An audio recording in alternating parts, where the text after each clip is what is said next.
seninle el ele tutup gezişmeliydik, çok şey bölüşmeliydik.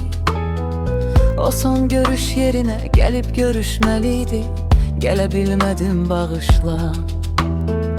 O son görüş yerine gelip görüşmeliydik, gelebilmedim bağışla. Senli hiç ne yoktu əzizim, başa düştüm. Görünür ki mən değiştim.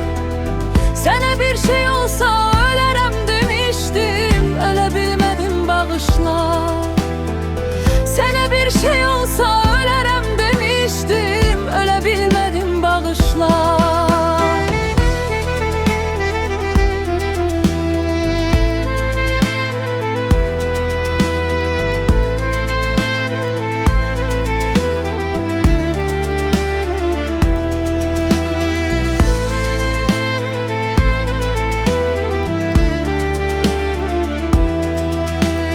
Mən çəkən o qəmləri bir tutma qəminlə, nə olar bir məni dinlə. O elə şeydir ki sevgilim səninlə, bölə bilmədim bağışla. O elə şeydir ki sevgilim səninlə, bölə bilmədim bağışla. Bir dəfə də olmadı ki dərd çəkim üzlüm, sən güləndə qara gözlüm. Bu dəfə soldu ümid bağı gül üzlüm, gülə bilmədim bağışla.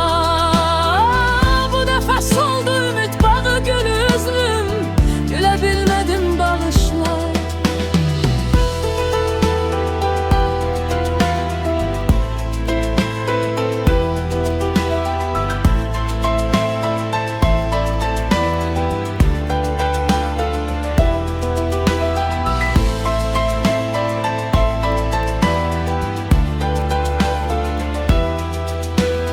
Biz seninle illeri bir yola saldık, hayatın lezzetini aldık.